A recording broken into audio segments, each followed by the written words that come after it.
Baghdad میں ایک بزرگ تھے تو درزیوں کا کام کرتے تھے.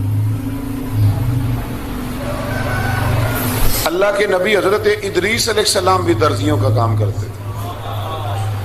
خوش ہوئے نا بات سن کے؟ پیشہ کوئی بھی برا نہیں. ایک برا ہے وہ ہے ہاتھ پھیلانا. اس کے علاوہ کوئی پیشہ برا یہ برا نہیں، یہ ہاتھ پھیلانا برا ہے. حضرت شیخ محمد بن حسن کہتے ہیں کہ وہ بزرگ جو تھے نا، امام غزالی نے لکھا ہے، وہ درزیوں کا کام کرتے تھے. تو اس زمانے میں نا کھوٹا سکہ بھی کبھی کبھی آ جاتا تھا. کھوٹا سکہ پرانے لوگوں کو تو پتا ہوگا، چلو نوجوانوں کو بتا دیتا ہوں. چاندی کے سکے ہوتے تھے تو اوپر سے جب وہ کھس جاتا تھا نا نمبر، تو اس کو کہتے تھے اب کھوٹا ہو گیا. کیوں جی بزرگوں ایسے ہی ہے، وہ کھس جاتا تھا تو کہتے تھے سکہ، تو وہ چلتا نہیں تھا کہیں بھی. تو وہ بابا جی کی دکان مشہور ہو گئی تھی کہ وہاں کھوٹے سکے بھی چل جاتے، لوگ دے آتے تھے کھوٹے سکے.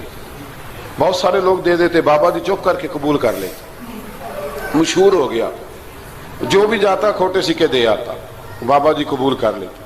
پھر شام کو نا گھوڑے پہ بیٹھ کے جاتے اور دریا میں بہا. ایک دن کچھ بندے کھوٹے سکے لے کے آ گئے تو بابا جی ابھی مصلے پہ تھے، نماز پڑھ رہے تھے. تو بیٹے نے کپڑے دیے تو کھوٹے سکے وصول کیے. تو وہ کھوٹے سکے دینے والا شخص کھوٹے سکے دے رہا تھا. تو وہ بچہ کہنے لگا تم نے بڑی عرصہ بیوقوف بنایا میرے ابا کو، کھوٹے سکے دے لے جاؤ.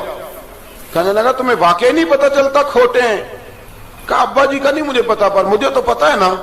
اور میرا ابا شام کو کھول کے دیکھتا ہے تو پھر جو کھوٹے کھوٹے ہوتے ہیں انہیں دریا میں بہا کے آتا ہے. لے جاؤ اپنے. اتنی دیر میں بزرگ نماز سے فارغ ہوئے. کہنے لگے نہیں نہیں بیٹے رکھ لے، کھوٹے ہی رکھ لے.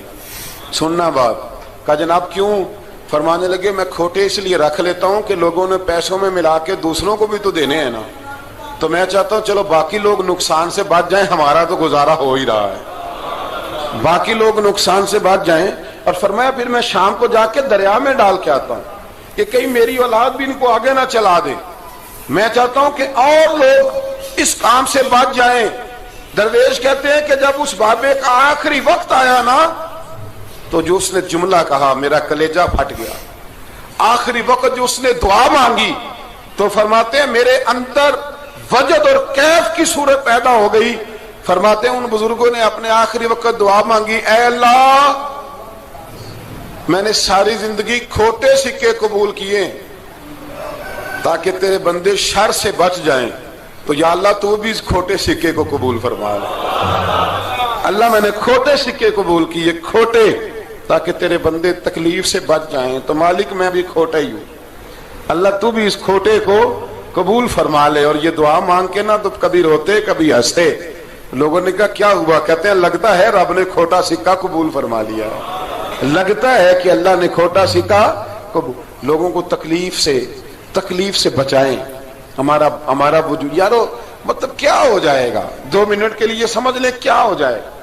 یعنی اگر آپ بڑے غصے سے باہر آئے اور پاپڑ بیچنے والے پہ آپ نے غصہ نکال لیا سارا، میں رات کی ڈیوٹی کر کے آیا ہوں تھکا ہوا ہوں اور تو پاپڑ بیچنے آ گیا ہے، تم لوگ بڑے نالائق ہو بدتمیز ہو. آپ نے یہ سخت جملے کہہ دیے، چپ کر کے وہ آدمی معذرت کر کے گزر گیا. وہ تو سارا دن پریشان رہے گا نا کہ میری غریبی کا مذاق اڑا. مطلب ہو کیا گیا، ہوا کیا اگر اس نے کوئی بات کر لی. اعلیٰ حضرت فاضل بریلوی کے خلیفہ تھے لاہور میں سید ابو البرکات شاہ صاحب رحمت اللہ تعالی علیہ. تو رات کو ایک شخص تراویح کے بعد حضرت سویا کرتے تھے. بہت سارے لوگ تو سو ہی نہیں پاتے رمضان کی راتوں میں، سو ہی نہیں پاتے. میں خود نہیں سو پاتا.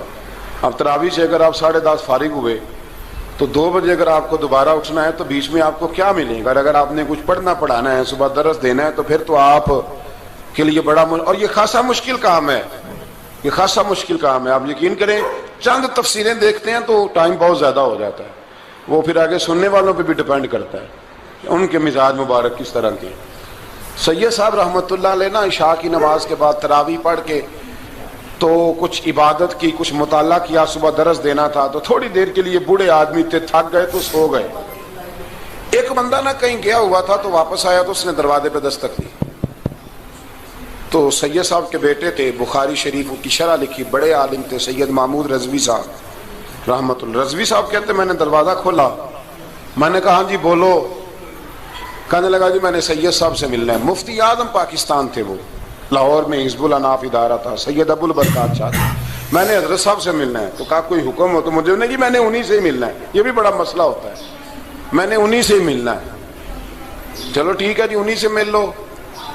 تو کہتے ہیں اتنی دیر میں نا سید صاحب بھی اٹھ کے آ گئے. محمود کون آیا؟ تو اس نے کہا حضور میں آپ کا ایک عقیدت مند ہوں, تو میں کہیں گیا ہوا تھا تو ابھی واپس آیا ہوں, تو مسئلہ نا کئی دفعہ پوچھنا کرتا ہوں تو بھول جاتا ہوں, ذرا بات کی نزاکت کو دیکھنا, بھول جاتا ہوں. تو یاد آیا تھا تو میں نے کہا چلو ابھی پوچھ آتا ہوں, گزر رہا تھا یہاں سے. میں پوچھو.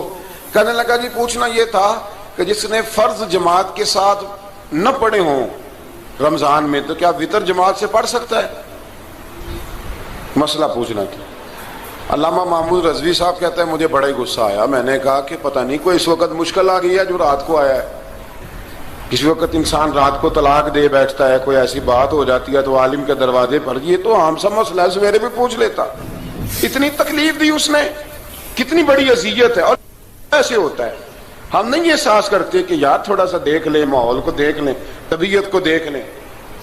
مجھے بڑی اچھی طرح یاد ہے کہ میں نے ایک دفعہ نا ایک عالم سے مسئلہ دریافت کیا, وہ ہمارے استاد تھے, تو مجھ پہ ناراض ہوئے.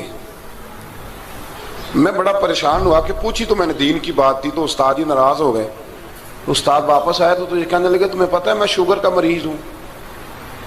میں بڑی تکلیف میں تھا, اور میں نے نماز کے لیے میں جلدی کیوں اٹھ کے چلا گیا تھا, میں نے ایک روٹی کھانی تھی, مجھے کچھ ہو رہا تھا. تو اب میں اگر تجھے انکار کرتا, دین کی بات تھوڑا دیکھ لیا کرو, مزاج کو سمجھ لیا کرو, تم سمجھتے نہیں, احساس ہی نہیں پیدا کرتے. وہ بڑی اس وقت چیز سمجھ میں آئی کہ کچھ چیزیں ایسی ہوتی ہیں ہر وقت انسان ایک موڈ میں نہیں ہوتا. آپ سمجھیں, بہرحال جو بات کرنا اس کو سمجھیے گا.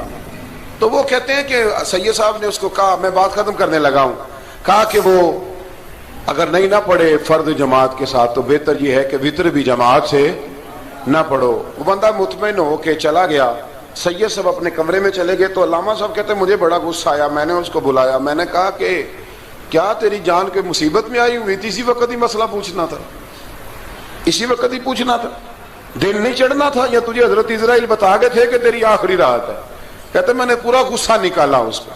میں نے کہا تو بڑا ہی بیوقوف آدمی ہے, بوڑھے آدمی ہیں, اور بڑی مشکل سے نیند آتی ہے, آ ہی گئی تھی تو آ گیا ہے.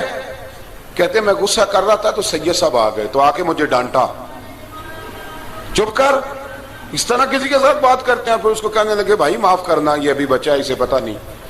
کہتے ہیں پھر مجھے کمرے میں لے گئے اور بہت بڑا ہی جملہ کہا. اگر آپ اپنا کلیجہ ٹھنڈا کرنا چاہیں نا تو اس طرح بھی کر سکتے ہیں.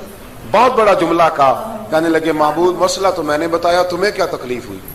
اور پھر فرمانے لگے شکر کرو اللہ کا, اس دور میں بھی کوئی دین کی بات پوچھتا ہے. شکر کرو اللہ کا, اس دور میں بھی کوئی دین کی بات پوچھتا ہے. شکر کرو اللہ کا, کوئی دین کی بات پوچھتا ہے, ورنہ تو لوگ پوچھتے ہی نہیں. تو اگر آپ خوش کرنا چاہیں اپنے آپ, تو آپ سائیکل والے پہ غصہ کرنے کی بجائے یہ بھی تو کہہ سکتے ہیں نا شکر ہے رزق حلال کما رہا ہے, مانگ کے نہیں کھاتا, شکر ہے یہ محنت کر رہا ہے اپنی. تو آپ اپنے ذہن کو اس طرح کا بنائیں, سوچ کو اس طرح کا بنائیں. آج اس جمعے میں ہم نے ارادہ کرنا ہے کہ ہم نے آسانیاں دینے کی کوشش کرنی, ہم نے لوگوں کو تکلیف نہیں دینی, ہم نے کسی کو آزمائش میں مبتلا نہیں کرنا, ہم نے کوئی ایسا کام نہیں کرنا جس کی وجہ سے لوگ سمجھیں کہ یہ آدمی بوجھ بن گیا. کبھی بوجھ نہ بنے. یارو کتنا بدبخت ہے وہ آدمی جس کے مرنے کی لوگ دعا مانگے, اس کے مرنے کی. حضرت عبداللہ ابن مبارک کے پڑوس میں ایک یہودی رہتا تھا, یہودی تھا, یہودی. حضرت عبداللہ ابن مبارک مکان بیچنے لگے. حضرت عبداللہ ابن مبارک کا پڑوسی مکان بیچنے لگا, وہ یہودی. تو کہا تو کہا کتنے کا؟ 2000 دینار کا. 2000 دینار. تو انہوں نے کہا کہ اس گلی میں, اس محلے میں تو 1000 دینار کا مکان ہے, تو تیرا 2 کا کیوں ہے؟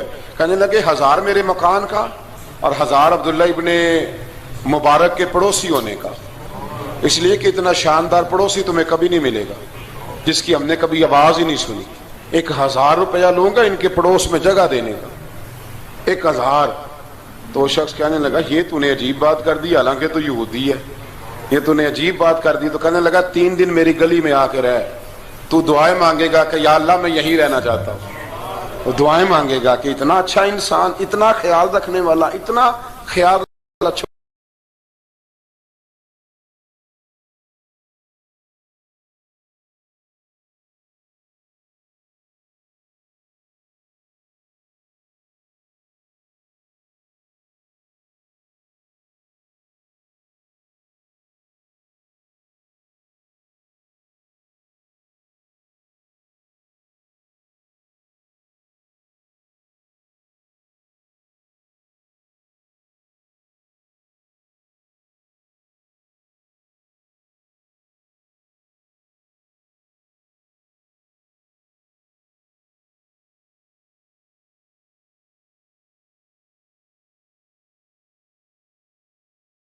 کسی سے پیار کریں.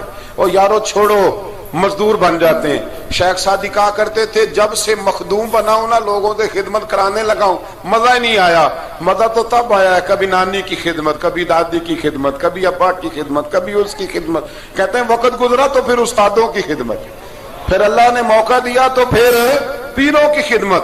اور کہتے ہیں میرا تو دل کرتا ہے میں مریدوں کی بھی خدمت ہی کروں, میرا تو دل کرتا ہے میں شاگردوں کی بھی خدمت ہی کروں. کہتے ہیں جو مزہ خدمت میں آیا ہے وہ خدمت کرانے میں یہ مزہ بھی لینے کی کوشش کریں.